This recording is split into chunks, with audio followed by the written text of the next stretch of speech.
Welcome, everyone, to Buddhist Center. It's Sunday. Today, we're so fortunate to once again be looking at Lama Tsongkhapa's great treatise on the stage of the path to enlightenment.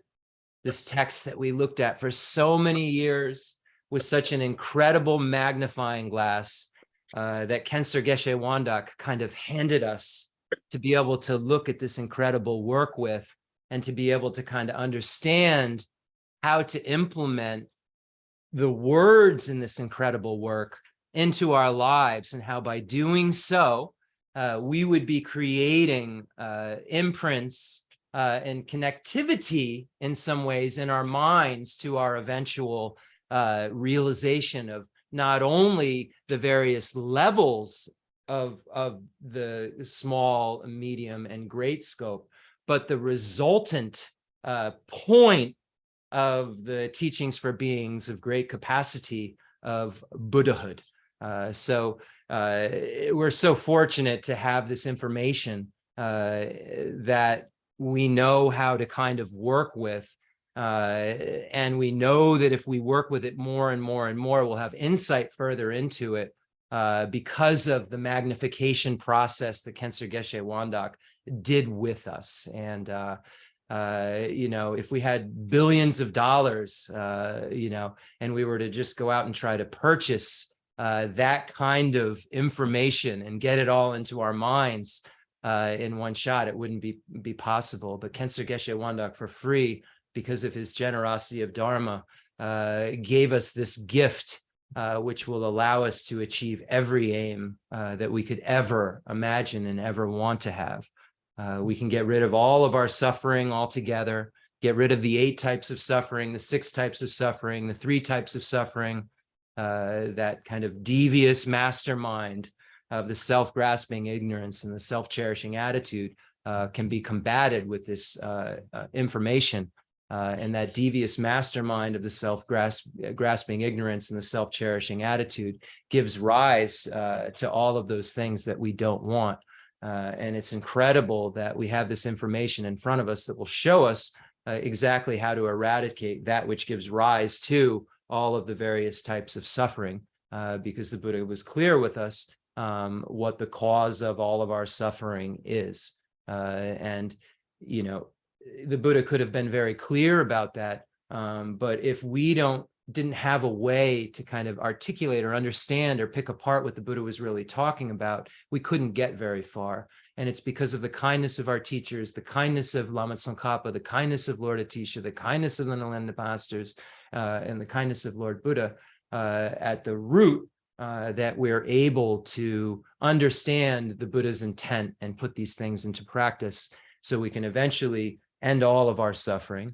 And then not only that, achieve complete bliss, a complete perfection of wisdom, a perfection of love, a perfection of compassion, perfection of power, a perfection of skillful means.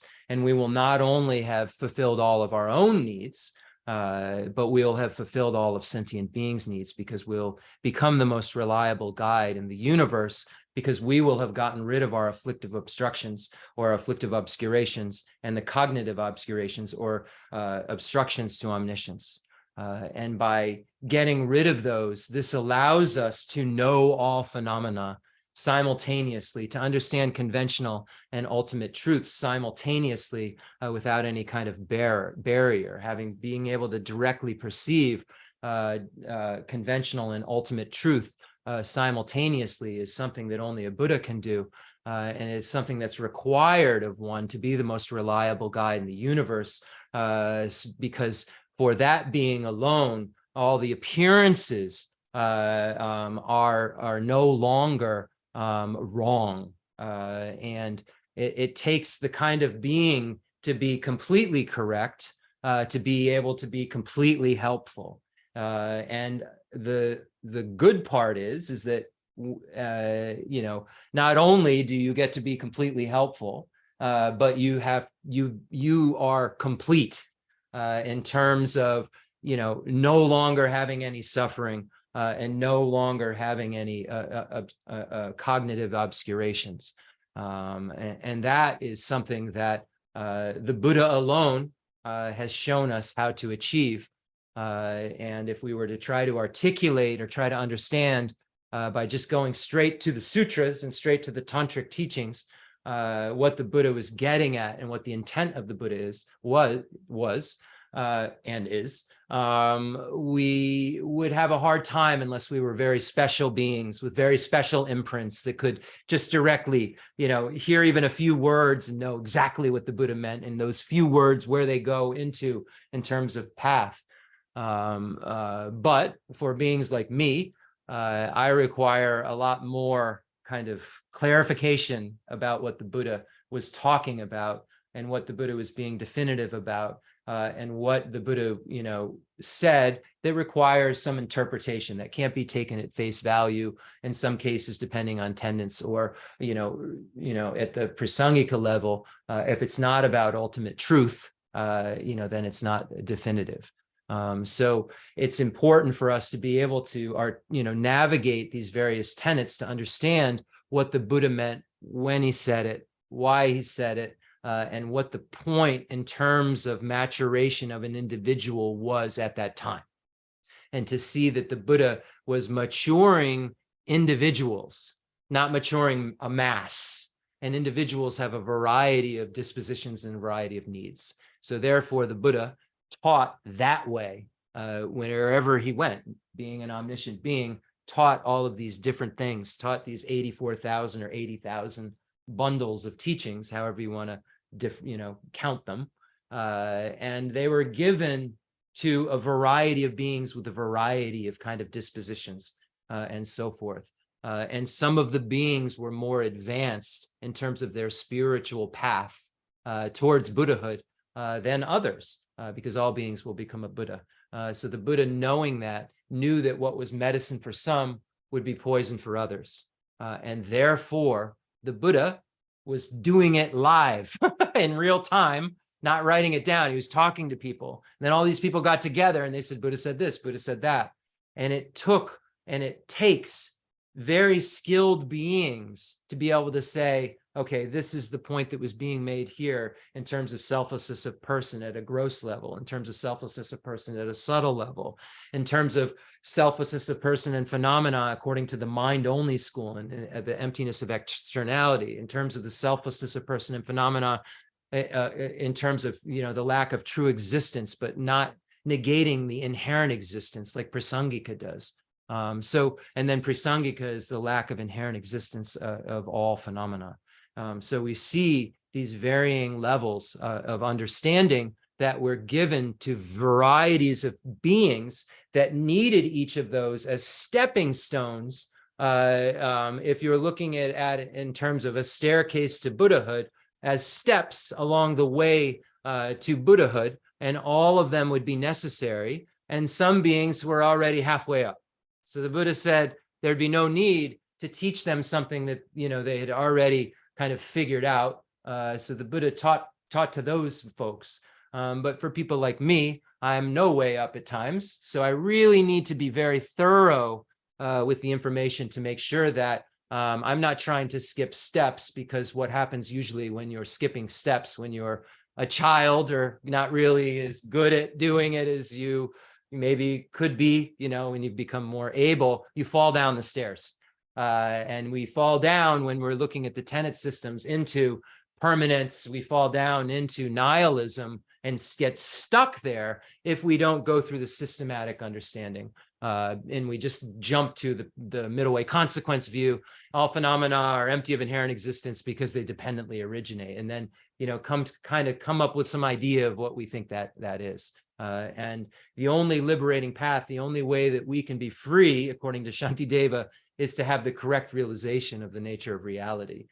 So if that's going to be necessary to couple with some kind of, ripening path, then this has got to be really gotten right.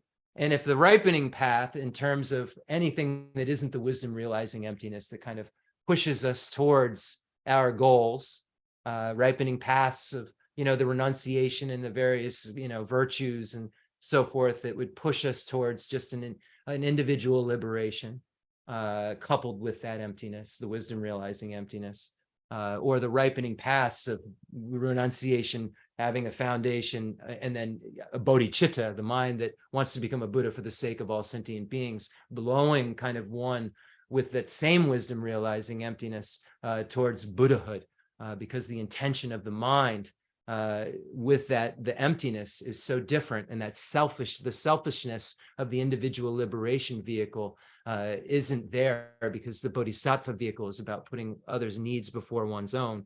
And it's by that path and that path alone that we can get rid of not only the afflictive obstructions that the lesser vehicle or Hinayana vehicle practitioners of the hearers and solitary realizers do, but the Buddhas have, in order to become a Buddha, to be not a sentient being, have to get rid of not only the afflictive obstructions or afflictive obscurations, but the cognitive obscurations as well. And that only can happen through a pathway of love and compassion that's coupled with that wisdom realizing emptiness. So we have, the point I'm making here is that we have all of these facets I'm talking about in the great treatise on the stage of the path to enlightenment. And we were taught it so well, and now we can analyze it even further to get a deeper understanding of it. So we really set up a foundation in terms of the perfection vehicle that we have ready to go, and we can turn into like a kind of a non-contrived, like a real, not a facsimile of tantric practice.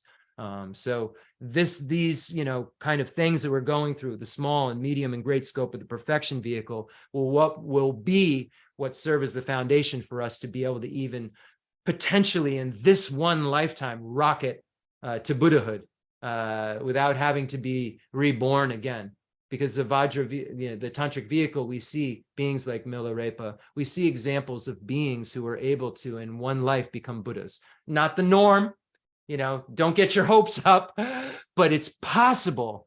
And nothing's possible that if you don't start it. And it's possible. So if you start it, maybe not this life, but if you don't start it, it's not possible. But if it's possible and you start it, it'll happen because it's possible. So eventually all beings will become a Buddha and get rid of the cognitive afflictive obscurations and the cognitive obscurations, because we all have Buddha nature. Every sentient being has Buddha nature. And none of our minds are in the nature of defilement. Our mind's nature, has some kind of saturation. It's kind of like grease or dirt on our mind's real nature. It's more than just dirt because it's saturated into it a little, but it's not its nature. It's almost like you have to extract from it. There's an extraction process that has to, a separation, extraction that has to take place of these afflictive obstructions and the obstructions to omniscience. But once they're extracted, then you have this clear light mind. That's this mind that's in the nature of clear light and unsullied. That's always been here, but it's just got stuff in it. It has things that needs to be distilled, or something like this. When you distill alcohol, you take all of the water out of it because all you want is the alcohol, or something like this, I think. So when you're looking at this clear light mind, you're taking everything, you're almost like boiling everything out of it that is sullied. And if it wasn't in the nature of clear light and unsullied, that couldn't happen because it wouldn't be possible. And because of the fact that our mind is empty of inherent existence, it doesn't have any nature of this or that, and therefore it can become either. And if we want it to become mature and perfect, it can, because of dependent origination. Dependent origination makes everything possible. Emptiness makes everything possible. Without that, nothing's possible. But when we know things are empty of inherent existence, and it's just through dependent origination that things occur, then we know that we can just work with the system. We can manipulate the system, and that's what Buddha has done. The Buddha has manipulated the system, knowing what's what. The Buddha has figured out how to make it so that he, in the case of Buddha Shakyamuni, but she, in the case of other Buddhas, are going from the state to the state to the state of being that they want. instead of that they don't want.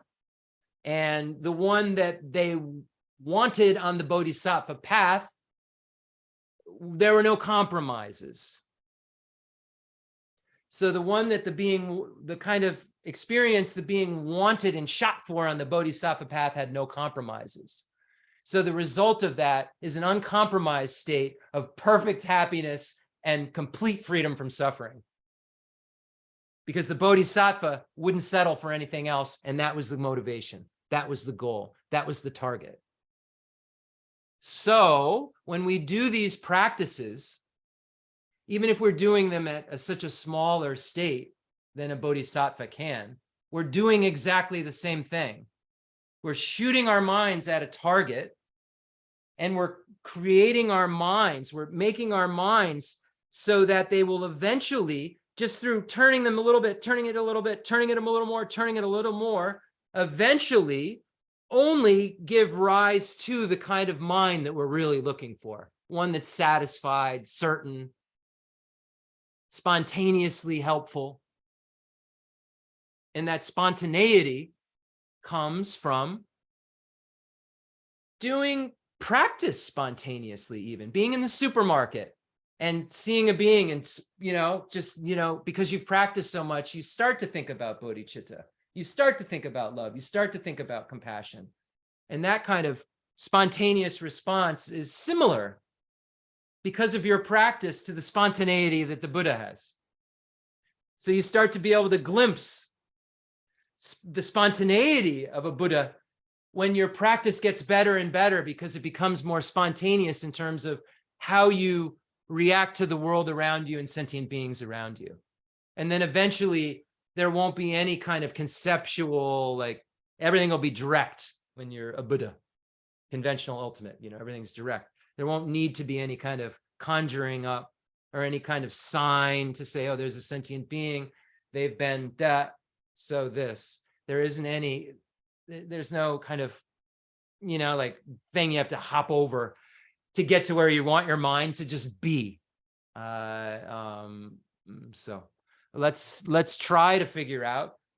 We have to, keep hopping over, keep using the conceptuality, keep trying to shift our mind, keep trying to make our mind say, stranger, shift it. Someone I would be equally willing to benefit. Why?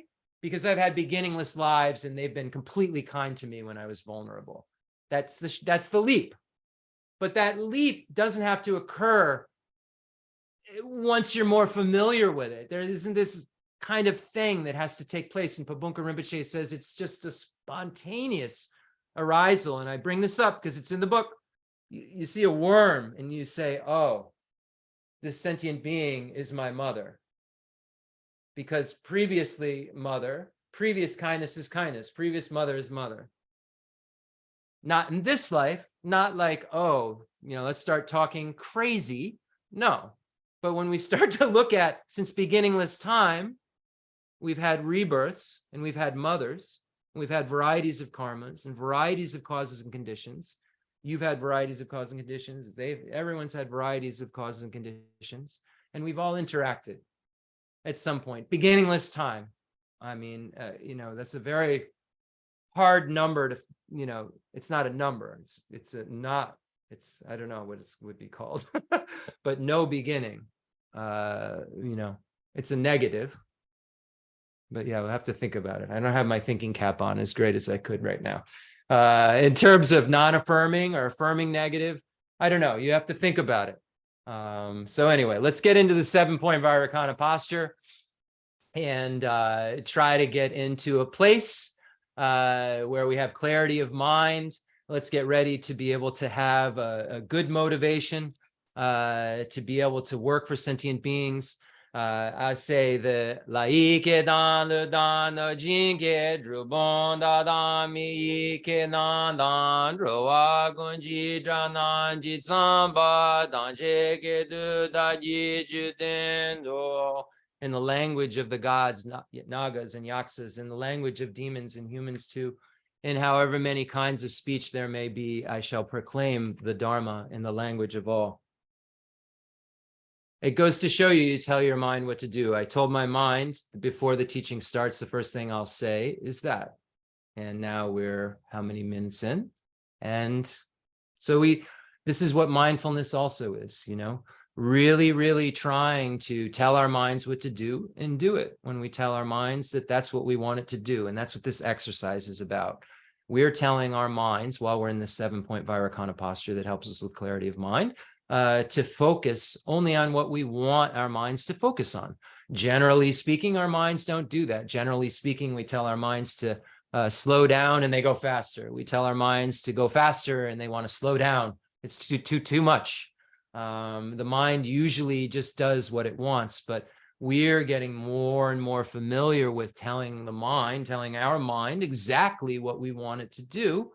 And as a result, we are going to be able to tell it to look at things that are more and more subtle, and it'll be more realistic for that mind to stay on those things that it needs to look at without being distracted, because we will have practice. We will have practice with simpler things so that when we get to the more complex details, like the nature of the mind and the emptiness and so forth, that we will have built a relationship with this kind of concentration, a relationship with this meditation, that we don't have to, be so worried about the meditation in terms of, getting the calmness and the clarity right, so that there's more room to be able to get the observation of the correct object right, if that makes sense. So what we're doing now is just getting better at telling our minds what to do. We're going to breathe in and breathe out and count the breath.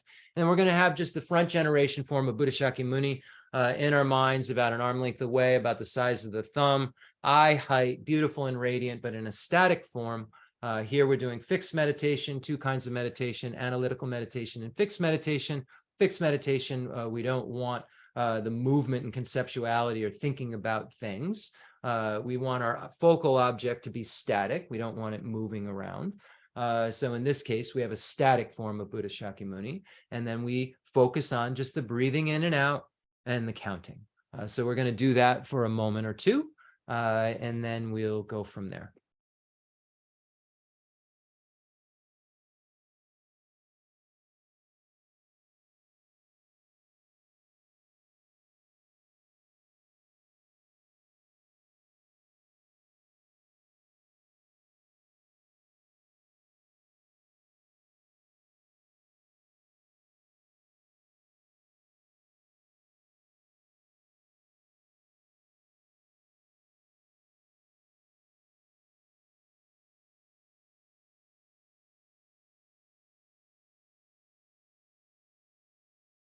We're so fortunate to be here today, to be able to focus on Buddha Shakyamuni's teaching, this incredible being that was so kind to come to this world with so much love and so much compassion, to share with all sentient beings exactly what each and every one of them need to do to have no more suffering and complete bliss. We're so fortunate that we've come in contact with this solution, with this medicine. And not only have we come in contact with Buddha Shakyamuni's teachings, we've come in contact with Lama Tsongkhapa's teachings and Lord Atisha's teachings, these teachings that elucidate the stages of the path, that show us how to understand what the Buddha meant by all of the points that the Buddha made, and what the Indian Pandits meant about the points that the Buddha made. We're so fortunate to have this completely clear path laid out in front of us, and laid out in front of us by perfectly qualified teachers. We're so fortunate to have Khenser Geshe Wandak have led us by our childlike hands, His Holiness the Dalai Lama leading us. We're so fortunate. Just take a moment to think about how rare this opportunity that we have is. How many beings have met with just qualified lamas like His Holiness the Dalai Lama, Khenser Geshe Wandak, Lama Zopa Rinpoche, these beings, Geshe Dorje Damdu, these beings who possess the 10 qualities of a Mahayana spiritual teacher, of its spiritual teacher from the Mahayana Sutra Alankara. We're so fortunate.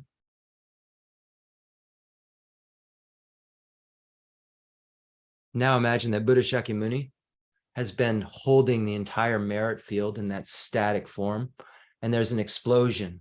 Buddha Shakyamuni becomes very animated and so happy to see that his students are here and following exactly what it takes to get rid of suffering and to experience infinite happiness.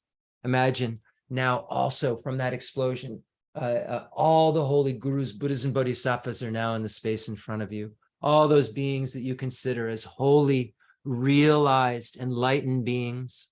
Imagine, again, Buddha Shakyamuni in a very animated form, Kensar Geshe Wandak, so happy with that radiant smile, so glad that we're looking at these various stages of the path and understanding them in terms of the profound view and the extensive deeds lineages. How pleased he would be. Imagining His Holiness the Dalai Lama and Geshe Lobsang Gompo and Kensar Gengyatso and Demolocho Rinpoche, Geshe Dorje Damdu, Umzila Geshe Aga, Geshe Mela Tenzin Ladrin, Jeffrey Hopkins, Shadow Rinpoche, all these beings, Lama Zopa Rinpoche. We're so fortunate that they are here in this world with us. Ani Thupten Chodron, who's had such a profound impact on the Dharma in the West, the Dharma around the world, really. We're so fortunate.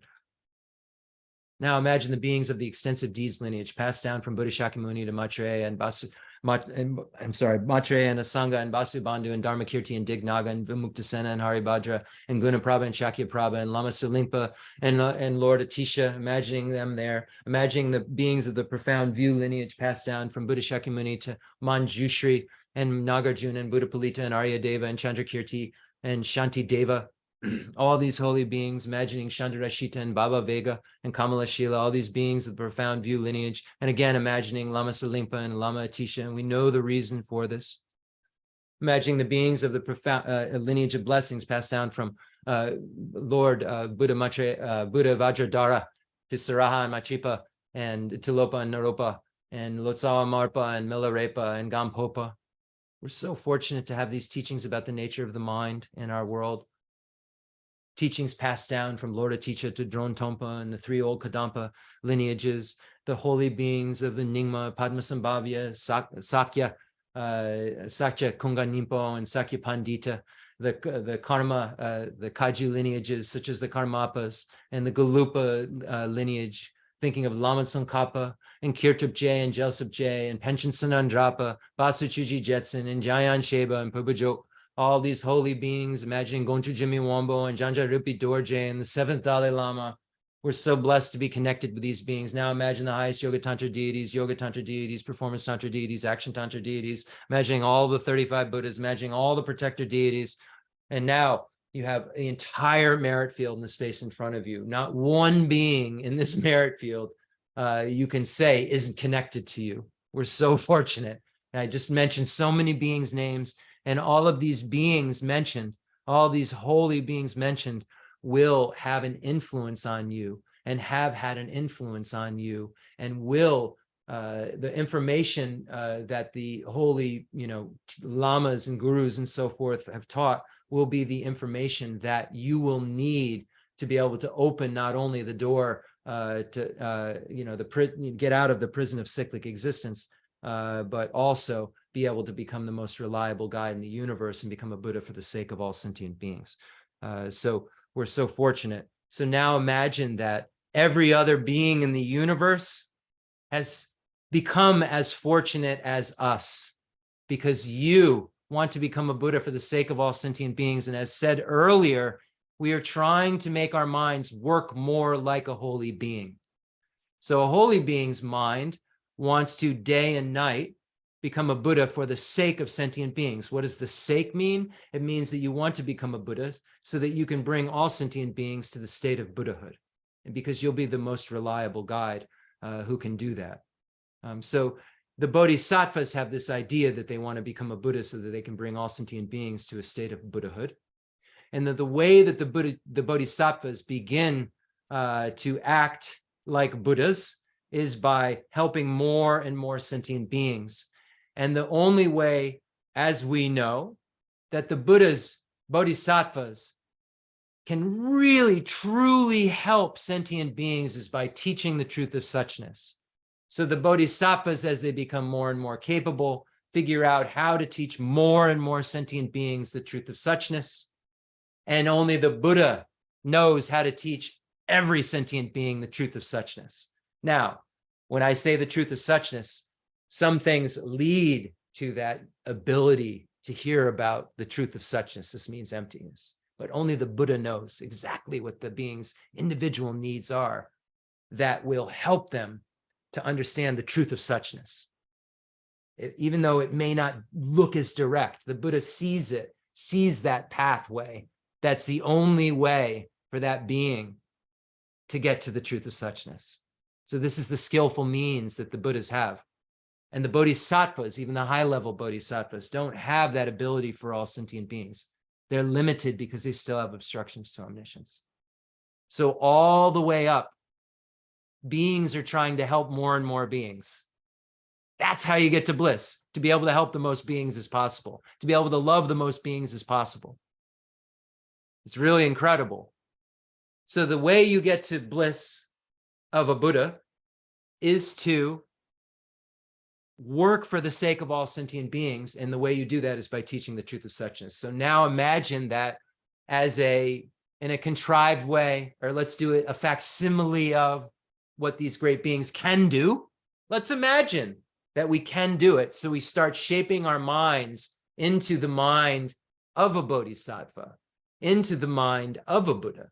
We can take this mind that's so malleable and shape it into what we want because it's in the nature of clear light and unsullied, dependent origination. So we start shaping our mind by acting as if, and by familiarizing ourselves with what we'll actually be able to do. So now, that being said, what would a bodhisattva want? What would the Buddha want? The Buddha would want all sentient beings to be able to hear what they need to hear in order to become enlightened. And we know the Lam Rim, the teachings for beings of three capacities, provides all of that information. So now, imagine that we bring all the hell beings, all the hungry ghosts, all the animals, all the humans, demigods, and gods. Imagine any sentient being in the universe you bring here, because the Buddhas will teach 10th ground bodhisattvas. We see it right in the Madhyamika Avatar. They give them initiations in the perfection vehicle. So when we become a Buddha, we're trying to shape our mind into a Buddha. When we become a Buddha, we're going to be working with beings who are about to become Buddhas. So we shouldn't limit ourselves and think, let's bring everybody here who's, we can't bring beings who are higher than us here, because that's not shaping our mind into a Buddha. Because the Buddha works for all sentient beings, and we will become not a sentient being when we become a Buddha. And we'll work for every single sentient being, and that means anyone who still has the obstructions to omniscience. So let's start by doing that. So when I say hell, hungry ghost, animal, human, demigods, gods, don't just think of these gods that maybe you've read about that are in a god's realm and their desirous objects start to shrivel up and they start to stink, and there are these, pitiful creatures that have been just dancing around and having so much fun in this desire realm with sensual pleasures. And now these pitiful beings are shriveling up, and we brought them here because they don't know any better. Make sure you're thinking about beings who know a lot better, because they aren't Buddhas yet. They haven't fulfilled their own needs and all sentient beings' needs.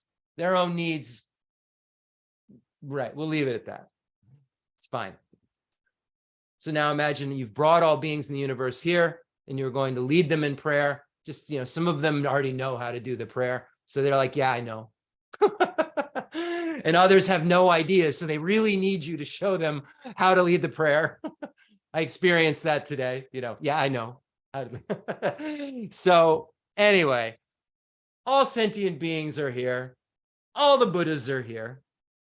And now, before we recite the Heart Sutra, I want to read from Meditation on Emptiness. This incredible work by Jeffrey Hopkins, again, Nenden Jambel Drapa, venerable Jeffrey, just a wonderful, incredible practitioner and scholar, is someone who can explain emptiness in a few words instead, but wrote and make it so clear, but then has this 1,000 pages that we see allow an evolution of a mind to be able to simply put something that's so profound and still have it contain 1,000 pages. And I just want to say we're so fortunate to have beings in this world like Jeffrey Hopkins that have really practiced this and that have looked at and have written 6 huge books and then published 63 other works, and is just driving at the object of negation. What is emptiness? Emptiness in the other schools. What are they lacking? What kind of points do they have that are pretty good? And that, wow, I never thought about how good that point is against Madhyamika Prasangika. I'm holding on to that. If I think it sounds good, it means somewhere subtly in my mind, I'm thinking about the wrong thing. So to be able to see a practitioner, in their 80s, who was with His Holiness the Dalai Lama, in the late 60s, early 70s, I believe, early 70s, and see, I didn't know this person then, but just to be able to see a result that I can witness that's the same as watching a Geshe, who doesn't need so many words and can just convey something to you so simply that goes, aha. And I think we all should be encouraged by this and all know that, enlightenment isn't, I have to have been born in Tibet or India, or I have no shot. We've all been born in Tibet. We've all been born in India. We've had beginningless lives. So unstuck yourself to your common appearances and see the potential, because the Buddha said we all have Buddha nature and we can mature our mind. Our mind's in the nature of clear light and unsullied. That mind doesn't have a face, is my point. Okay. But yeah, I'll leave it at that. I'm not gonna get in any trouble. Okay, so we read a little bit last week. I'll read basically a paragraph that we already read because I think it's really, if you guys got it, then just, I don't know, you can sit back. But I think this is really important. Okay, so the subtle self that is negated in the Prasangika view of selflessness implies an independent entity. Thus, all these terms are opposites of dependent arising. So we went through these equivalents in the Prasangika system of hypothetical equivalents of things that would truly be, with a selfhood, if you will. And we went over things like true existence, true establishment, ultimate existence, existence as its own reality, or some kind of existence through its own characteristics, establishment through its own characteristics. So it says that all of these kind of terms are opposite of dependent arising, because if it could be established through its own characteristics, it would have some autonomy. And we see that there's this dependent arising. And in the Prasangika school, we say that it's just mere imputation on a basis of designation that is a collection. But let's let the master of emptiness speak. Each illuminates a little more the meaning of non-dependence. For instance, existing from the side of the basis of designation means that if one searched to find the object designated, one would find it either among the basis of designation or as their composite, or as the composite of their former and latter moments. Substantially existent means not existing through the force of expressions, but existing through the object's own power. Existing able to establish itself means existing in the object's basis of designation by way of the object's own entity. Existing through its own power means existing through the object's own particular mode of being. The Prasangika's unique meaning of dependence is establishment through the power of a designating consciousness. Phenomena depend on thought in the sense that only if the thought that designates an object exists can that object be posited as existing conventionally. And if the thought that designates an object does not exist, the conventional existence of the object cannot be posited. So to posit the existence of the object You have to have a designating thought consciousness, designating it's that, on a basis of designation that has no thatness. Yeah. Phenomena depend on thought in the sense that only if the thought that designates an object exists can the object be posited as existing conventionally. And if the thought that designates an object does not exist, the conventional existence of the object cannot be posited. Since this applies to all objects, nothing exists inherently. It is similar to the imputation of a snake to a rope.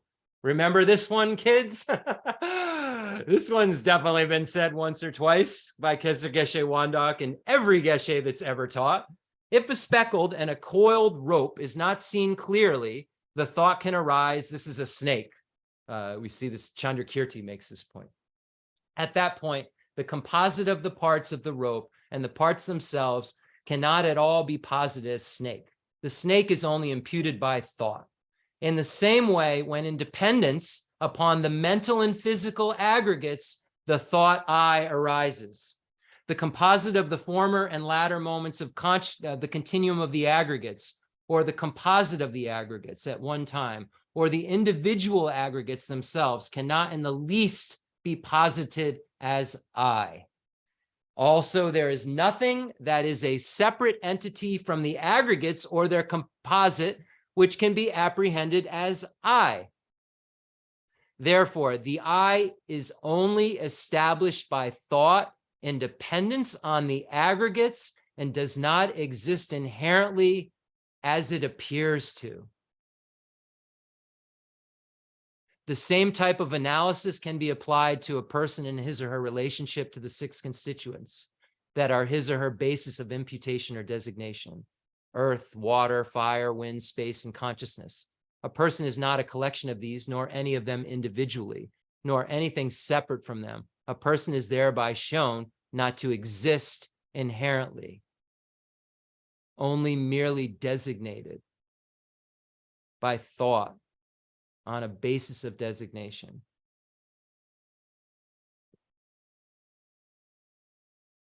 Prasangika is the only school that accepts all the above mentioned terms are equivalent. The non-Prasangika schools do not attach the same significance to these terms and thus organize them differently. So we see anything below Madhyamaka Prasangika. I was corrected on how to say that, so I've got to be very careful with Madhyamaka Prasangika yesterday by someone who knows very well. So everyone below Madhyamaka Prasangika has some sort of wrong, mistake, holds on to something, still has permanence in their wheelhouse, still has something hanging out. And when we go back and we look at one of these synonyms, we see let's see if they have existence through its own power. Anyway, existence, if we say it's established by its own self-characteristics. We have even the Madhyamika Svatantrika school, still Madhyamika, still middle way school, saying that an object has established self-characteristics. So only the Prasangikas agree with this lack of inherent existence, lack of objective existence, that final, most subtle view. The lower schools don't concur with that. Even the middle way, lower, category, if you're looking at it in terms of highest to lowest, doesn't get it completely. Still believes that there's a 50-50 deal going on. A thing with nessness that can't become it until I designate it. So the highest lower school than Prasangika believes that there's external things. So mind-only school doesn't. But they say those external things have something there that makes us say that's a table and that's a chair. but it can't become table and chair without my 50% participation in that equation. So they say it's through imputation, but not mere, just only, meaning no objective existence, just mere nominal designation on a basis of designation, designated by a thought. That's it. But there's a basis of designation, and we have to figure out then how. Great, sounds good. Why then do I think it's a chair? Why do I name it as that? And then Lorinda comes in the room and would agree with me. If it doesn't have chairness, if it takes our 50-50 participation, why then now two of us are in the room, if and this 50-50 participation, we would both, seems to be occurring because we both agree that that thing over there is a chair. So we're both agreeing that there's objective existence in a way of the chair or the table over there, because we both agree that that thing is the thing we should call a chair, and we shouldn't call that thing over there a chair. So both of us, we normally function like this. We just agree that this thing from its own side is what it appears to our mind as, that it exists from its own side, and that we aren't making it into that in any way. And when I say we, 10 of us in a room. Ha! The Prasangika view is very subtle. How is this possible? 10 of us in a room, 1,000 of us in a room, all agree. Don't call that a chair and don't call that a shoe. Call that a shoe and call that a chair. But somehow, all of us are seeing it wrong as objectively existent, and all of us are merely bringing it into existence by a designating thought consciousness. That's it. So this is what we have to look into. This is the difficulty. Prasangika is the only school that accepts all the above mentioned terms as equivalents. The non-Prasangika schools do not attach the same significance to these terms and thus organize them differently. For instance, the Chittamantrans certainly would not say that dependent phenomena are independent just because they inherently exist. For them, inherent existence merely means that objects have their own mode of being. The Prasangikas, however, answer that the very words inherent existence or own mode of being imply independence. And we learn, Tsongkhapa says, we learn like farmers, cause and effect. When we see dependent origination it that way, we can get to the point where there's no autonomy, autonomous independence. I mean, really. So you can see how you can take these leaps in smaller and smaller ways, but they aren't, it's not like this fact, what's the object of negation? The objectively existent I. Where is that? Call on me. Here, okay. Now the objectively existent I, the appearingly objectively existent I has come to the table. Now we start to see that, what is this I that I think is objectively existent, and then you ask these questions. Is the I, the collection? Is the I, anyway. So you start to ask yourself the questions like the 7-point analysis of the chariot, or the questions like, does the I arise from self, other, both, or causeless, and so forth. So we look at these various ways of trying to figure out what the mode of existence is of the I and of all phenomena, because the mode of existence, the proper way of looking at the self of person and self of phenomena is the same, empty of inherent existence. So that's what this Heart Sutra is talking about. So now I'll recite the Heart Sutra. And don't forget, we're reciting this Heart Sutra, imagining we have all the holy beings in the space in front of us. So happy we're reciting the Heart Sutra. The Heart Sutra is about the direct truth, ultimate reality. This is what we have to achieve liberation, Buddhahood, anything, any freedom. We have to have this. And we're, implicitly within this, all of the pathways are contained as well. So what an incredible thing to recite, something that contains the ultimate truth, but implicitly also contains those pathways which are necessary, even those contaminated pathways that are necessary to get to that extraction that I just was talking about earlier in the mind, that extraction of the contamination so that all the virtues are still present. So you're working on this extraction of the contamination, so that the virtues that you created that were contaminated because they weren't, on an Arya path, those virtues then can become uncontaminated. And you know how we say that if we dedicate our virtue to becoming a Buddha, that it stays with us until we become a Buddha. It's contaminated, but then when we see emptiness, we begin to be able to extract the contamination from that virtue we created, and then it becomes pure and can give rise to that Buddhahood. That's a simple way to say it.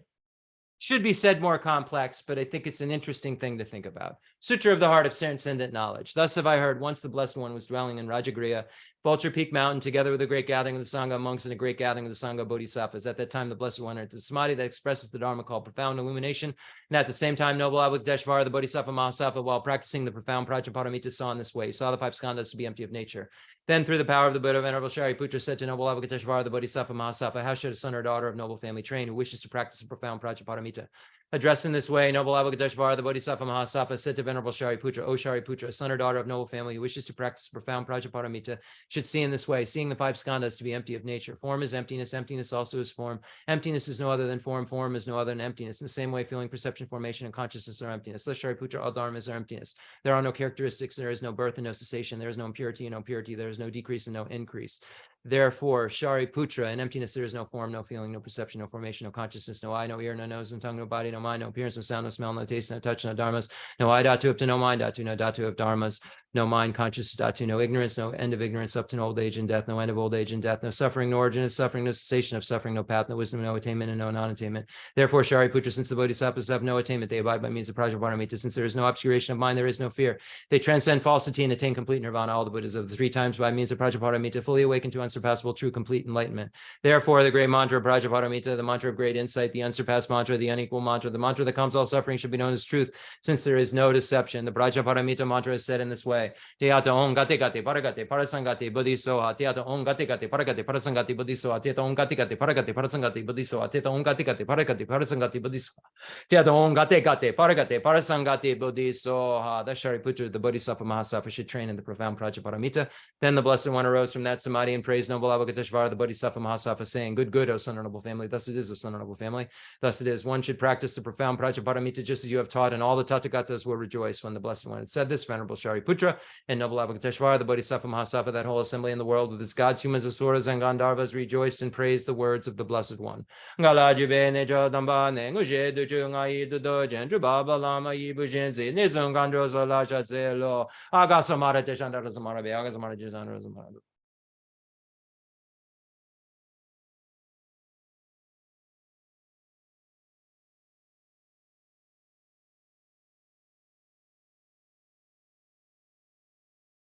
Agasamara Jashandara Samaraya Ve Te Ata On Gate Gate Paragate Parasangate Bodhi Zoha Baba Gonja Sanjikai Tembidoji She Lobodoji Mebodoji Shewadoji Dragi Baji Medubija Danji Shedingaria Zoha Kirin Danjaji Shewadan Midun Bejandan Dewadan Dumba Danji Mbonson Sonjoji Tashi De Jandan Dade Le Sho.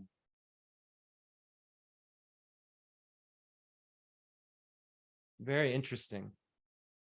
A discussion we were having about dependent origination. If you look at meditation on emptiness, you'll find it, this discussion of the different levels of dependent origination and the differences between Baba Vega's view and Chandrakirti's view. And you see this idea of having met with an object, that Baba Vega, anyway, you can look into it.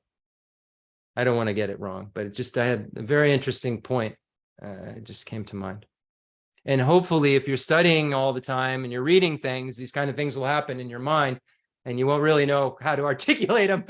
So I just didn't try. But it wasn't like, anything super profound, but it was a point that was being made that makes a lot more sense. And that's how we clarify and get rid of confusion. We're confused. We get a little less confused, and then we're not confused. None of us come to the table with this information right. And the subtlety and the extraction of the actual perfect information to get it to perfect in our minds is such a process. And you think you got it, then you don't got it, then you think you got it. I've heard people say it's like trying to grab a pig if it was Vaselined and you were covered in oil and it was running and you were diving and trying to grab it, and you weren't, you didn't have any kind of, you were just grabbing as hard as you could and it just kept slipping away. You have it for a second, though. You think you do, and then you don't. And Rinpoche used to say that a lot, that emptiness was like trying to grab, a fast moving, or, it was like this thing that was in motion and you were trying to catch it, this greased pig. And once you grabbed it for a second, you were like, I have it. And it slips from your fingers. And this has been my experience with the nature of reality. And I thought it was in my fingers really good about 20 years ago. And it just wasn't.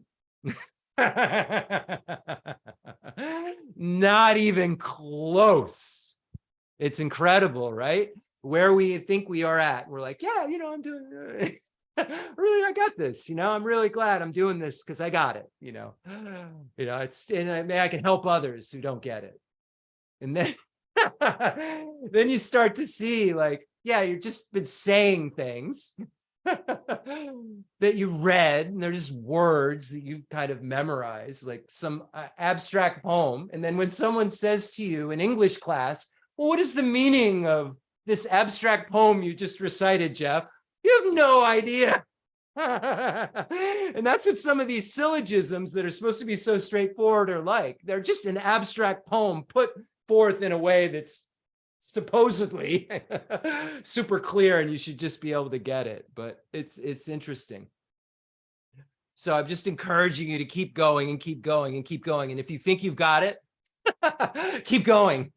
You better check it. If you think you've got it, go read some Maps of the Profound by Jeffrey Hopkins. It's bigger than the one I just showed you. If you think you've got it, check it out. And if you've got that, I think you got it. The fundamental ground is scented with incense and strewn with flowers, adorned with Mount Meru, the four continents, the sun and the moon. I imagine this is a Buddha land and offer it. May all sentient beings enjoy this pure realm. Holy Lamas high, wrap the sky of your Dharma bodies in massive clouds of knowledge and love, and let them pour upon the earth of your disciples as we are ready, a shower of rain, the teachings deep and wide. I send forth this jeweled mandala to you, precious Guru. Sanje Jadan Zodi Janan La, Janju Badu Dani Jazuji, Dagi Juje, Jipe Sonanji, Drola Benje, Sanje Drubar Sho, Sanje Jadan Zodi Janan La, Janju Badu Dani Jazuji, Dagi Juje, Jipe Sonanji, Drola Benje, Sanje Drubar Sho, Sanje Jadan Zodi Janan La, Janju Badu Dani Jazuji, Dagi Juje, Jipe Sonanji, Drola Benje, Sanje Drubar Sho.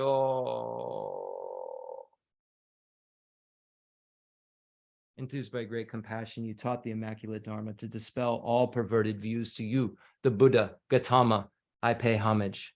If you're attached to this life, you're not a spiritual practitioner. If you're attached to samsara, you have no renunciation. If you're attached to your own self-interest, you have no bodhicitta. If there is grasping, you do not have the view. Okay, so we're looking at Lama Tsongkhapa's great treatise on the stage of the path to enlightenment.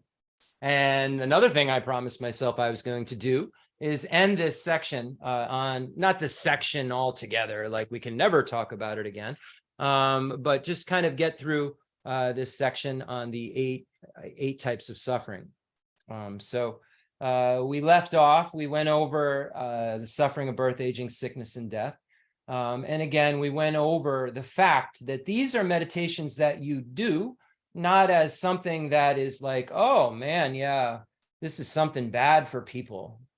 This is a meditation you do about yourself, experiencing it and moving so fast towards each one of these things. And every moment you're closer to being sicker, moving closer to Obviously you're becoming older every moment. That's not hard to figure out.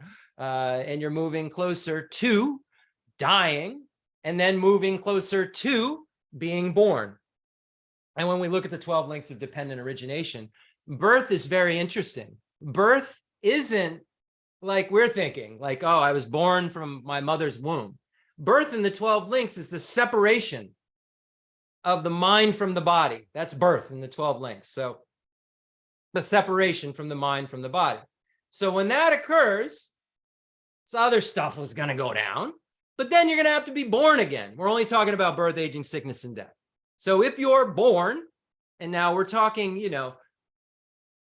kind of, desire realm stuff, kind of the coarser things, because you don't have, the suffering of suffering in, some of the higher realms, or or the suffering of change in some of the higher realms. So we're talking about it in terms of that at this point. But you will, of course, the birth, this that we're talking about, the separation from the body, doesn't mean that now you're going to have a birth like we're thinking about. You could just have a spontaneous arisal of a realm, of an existence, of a way of being.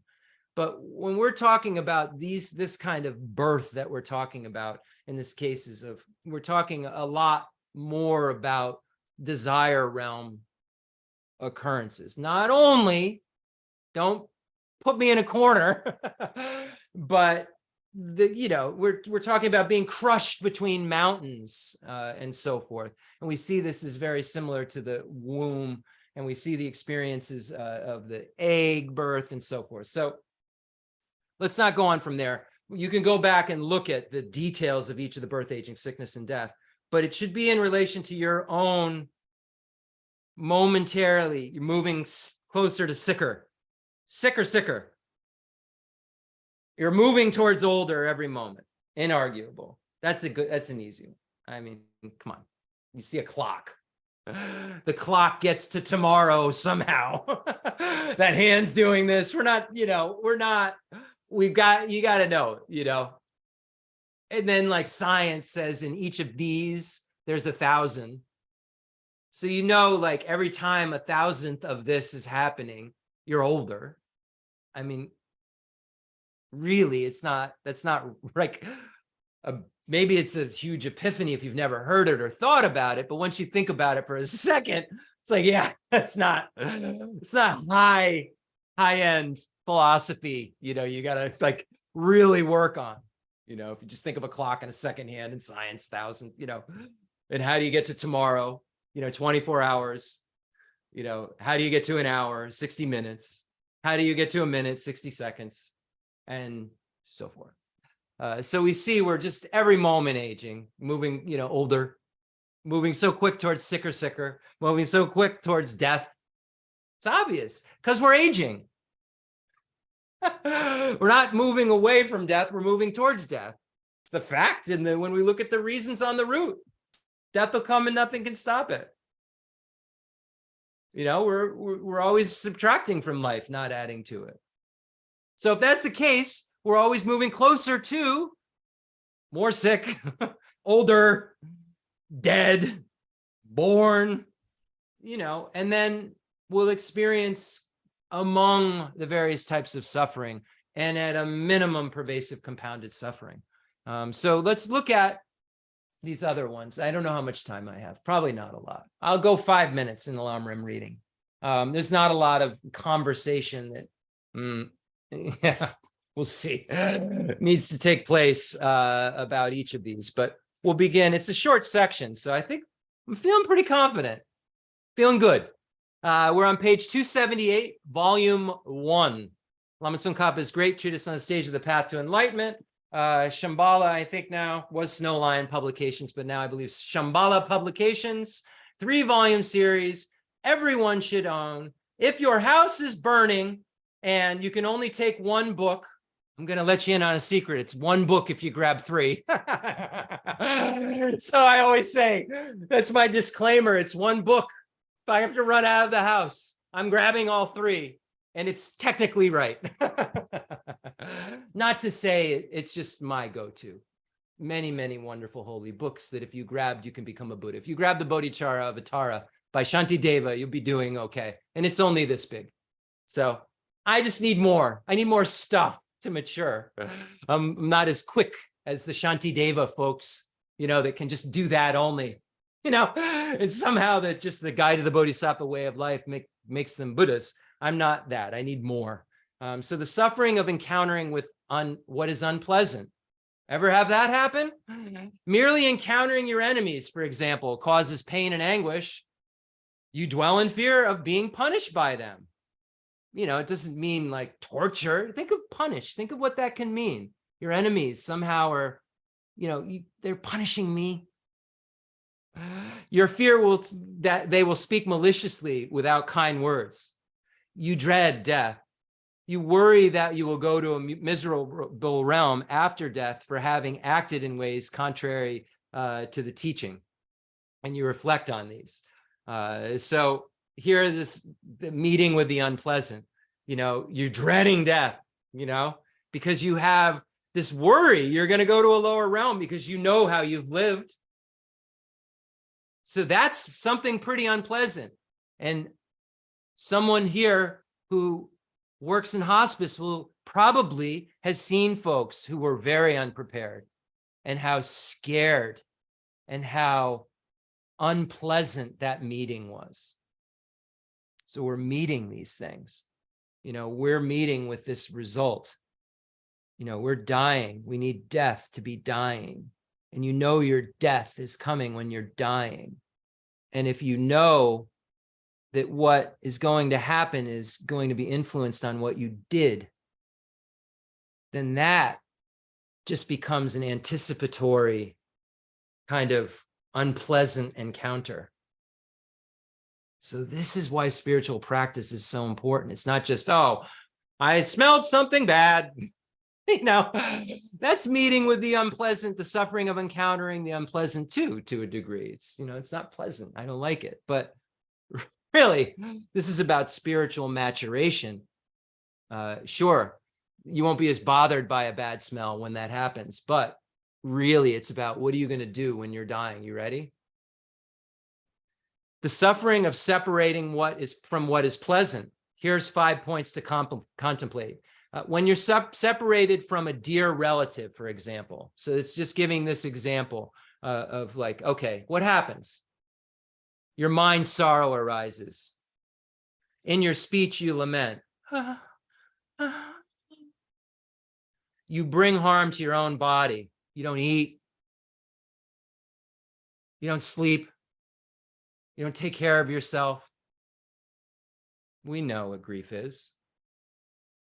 You're sad and recalling and missing the good qualities of what you've lost. Now, the inappropriate mental engagement, inappropriate attention is, exaggerating things to this is the only life.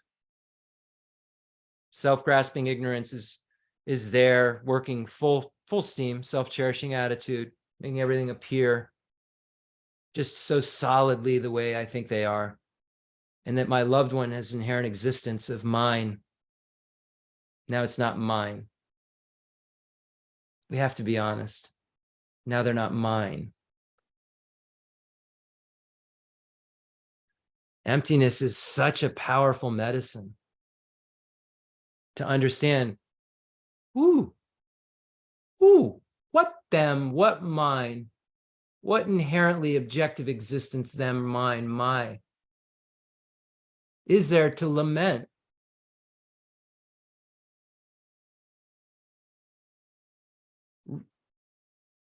Recourse is no longer available for what you have lost. You're sad because it's it. Objective existence. Now you can't get over it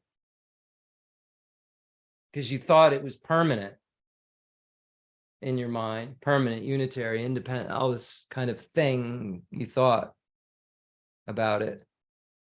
And you can't believe that this just happened. And I can't do anything. And I'm so confused. This is the medicine. This is the medicine. The suffering of not getting what you want. Again, there are 5 points. Similar to the separation from what is pleasant, seeking but not getting what you want means, for example, farming a field but reaping no harvest. We know about that around here with our garden. Or engaging in business but accept the flower. We didn't have a great vegetable year last year. But this year, our garden is super flowers and vegetables are looking good. So I'm not commenting on this year, but we've seen that previously. We were hoping for a harvest and not such good squash. We had gourds. We thought were squash. The gourds aren't squash. Or engaging in business, but receiving no profits. The pain of disappointment comes from working hard to get something that you long for, and then you don't get it. So much life is all about that. The suffering of the 5 appropriated aggregates. And no, I'm going to leave number 8. This is big. This is harder. And this isn't just, oh, you didn't get what you want.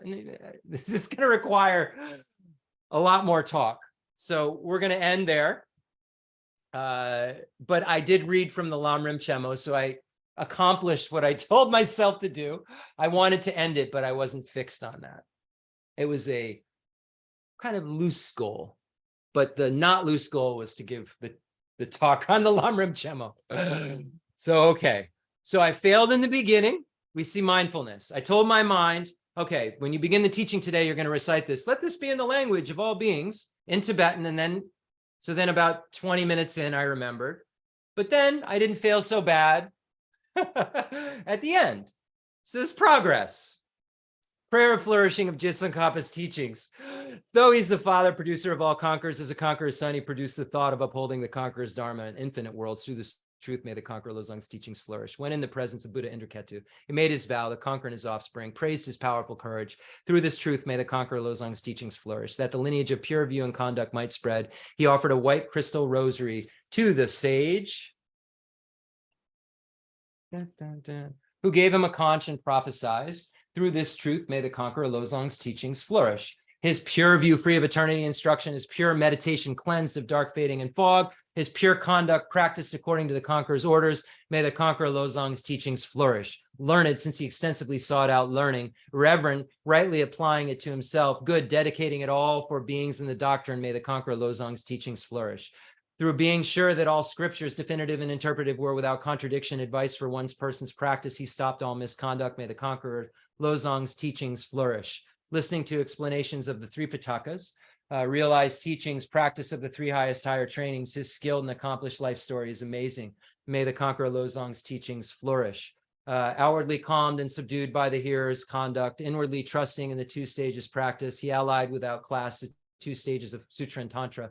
May the conqueror Losang's teachings flourish, combining voidness explained as the causal vehicle with great bliss, achieved by method, the effect vehicle, heart essence of 80,000 Dharma bundles. May the conqueror Losang's teachings flourish. By the power of the ocean of oath-bound doctrine protectors, like the main guardians of the 3 beings path, the quick-acting Lord, Vaishravana, Karmayana, may the conqueror Losang's teachings flourish. In short, by the lasting of glorious gurus' lives, by the earth being full of good, learned, reverend holders of the teaching, and by the increase of the power of its patrons, may the conqueror Losang's teachings flourish. And we see embedded in this prayer Lama Tsongkhapa's own autobiography. So I encourage you to look at the Song of Spiritual Experience, Lama Tsongkhapa's autobiography of his spiritual path. You can find it in the life teachings of Lama Tsongkhapa, Robert Thurman's text, probably other books too, but that's the one that just comes to mind right now. Life Teachings of Tsongkhapa by Robert Thurman, a great book, really a go-to for me over the years.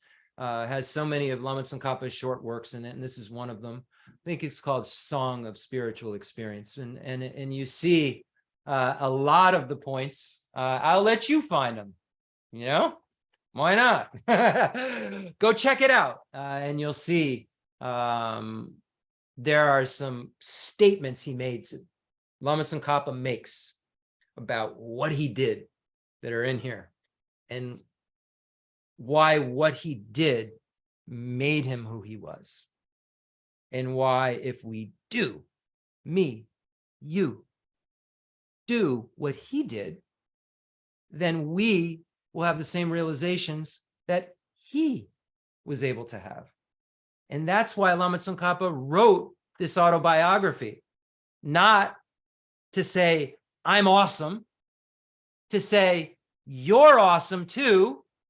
And this is how you can become awesome like this. Okay. So this is how we look at these prayers and autobiographies. We're thinking of it in terms of our own maturation. They're not telling us to say bragging. They're telling us to encourage us because we have a mental consciousness too. Okay. What am I doing? Okay. Concluding mandala offering and dedication prayer. Fundamental ground is scented with incense and strewn with flowers, adorned with Mount Meru, the four continents, the sun and the moon. I imagine this is a Buddha land and offer it. May all sentient beings enjoy this pure realm. I dedicate whatever virtues I have collected for the benefit of the teachings of all sentient beings, in particular for the essential teachings of Venerable Losang Drapa to shine forever. I send forth this jeweled mandala to you, precious Guru. And for those of you who may not know, Venerable Losang Drapa is Lama Tsongkhapa. And any mistakes that I've made, I apologize. I have talked a lot. It's possible. So I didn't try to make them. I don't think that I have, but it's possible. So any mistakes that I've made, may they be purified by this Vajrasattva mantra. May anything that you've heard kind of erase it in your mind. May that be purified. And may all negativities of your body, speech, and mind be purified by this Vajrasattva mantra. Imagining the Vajrasattva is in the space in front of us, inseparable from the root Lama, inseparable from the Lama, inseparable from Khyentse Geshe Wangdak, inseparable from His Holiness the Dalai Lama, inseparable from our root Lama. And we imagine that light rays and nectars are showering down on us and all sentient beings, turning into the color of white, red, and blue, and those colors are transforming into white ohms, red ahs, and blue ohms, and purifying our body, speech, and mind respectively, and all sentient beings' body, speech, and mind respectively, because we have all sentient beings here still with us, so they can participate in this purification. So make sure that we're imagining it in this grander way so that we have bigger minds to work with later. Okay? Om benza zada zamaya manubalaya benza zada zeno bajita dida me baba zudagaya me baba zubakaya me baba anuradu me baba savazidi me bracha savakama suchame kitam shriyam kuru hum ha ha ha ho bhagavan savatatagata benza mame maka benza baba maha samaya sapa ah hum fate. May we always be protected by Palden Lamo, who Khyentse Geshe Wangdak said is our protector deity, who we have a tanka of. He says this is actual, not just a painting. I know we look at all images of the Buddha as the actual Buddha himself, but then some they'll say like, no, this one, you know. So Rinpoche, we have this protector that came from India in a way. Long story we won't get into, but yeah, there's a story we'll talk about sometimes. Jo Rama, Jo Rama, Jo Rama, Tunja Kalaraja, Morama, Jadaja, Tunja, Rong, Jo.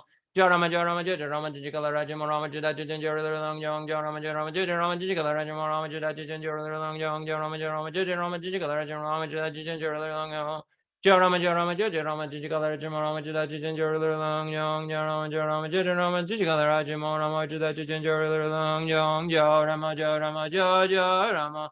Tunjo Galaraja Morama Ajadaja Dunjo Rula Hunjo. May anyone listening to this broadcast where they aren't free become free.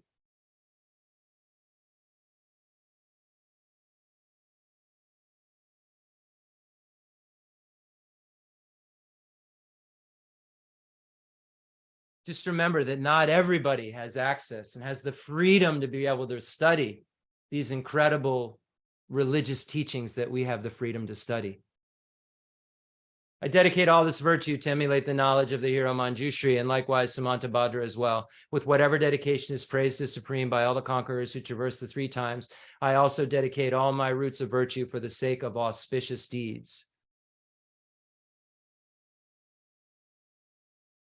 May all beings' obstacles to receiving the Dharma be removed immediately. Om Vajrapani Hayagriva Garuda Om Ve. Now, a long life prayer for His Holiness the Dalai Lama. In that pure land surrounded by snowy mountains, you are the source of all benefit and happiness, all powerful. Avalokiteshvara, Tenzin Gyatso, may you stay until samsara's end.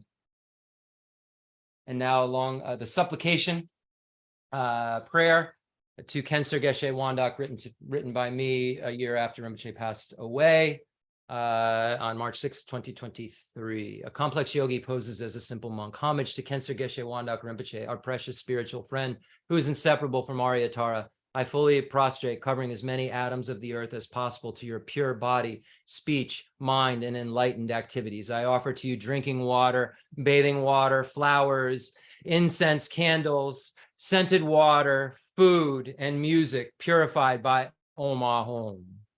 The rarity of having 1 million wish-fulfilling gems is a common occurrence compared to meeting with a holy teacher like you who placed the complete path to Buddhahood in our childlike hands.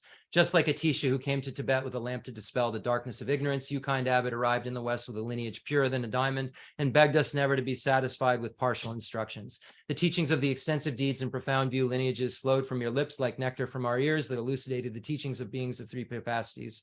Now that sound has stopped. All composite things are impermanent. You told us that all of your teachers passed away and understood the sadness, entreating us to continue our studies. The Buddha does not wash away the negativities of beings, nor does he remove their miseries by his hands. His spiritual realizations are not transferred to them. It is by teaching the truth of suchness that beings are liberated. We are not prepared to take this difficult journey to the highest goodness of Buddhahood without your continued guidance. The sadness in our hearts would be too overwhelming. May you swiftly return to this world and take care of us in all of our lives, wherever we may be, never leaving our hearts and crowns. May all sentient beings perfectly realize renunciation, bodhicitta, and the correct view of emptiness, so they know who you really are. Thank you so much, everyone, for listening. We will see you on Thursday night. I'm probably going to everyone's not here, so just going to let folks know, maybe suspend Thursday night teachings during the summer, because I think a lot of people are busy and I don't want people to feel pressured. And also then we have things going on. So we can do other things that aren't maybe this to fill in stuff. If people want to, call me.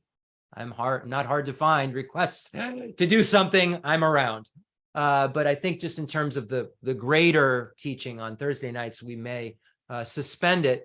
But I'm not done with the three moralities, and I was just going to do it. And then I'm not done with the three moralities.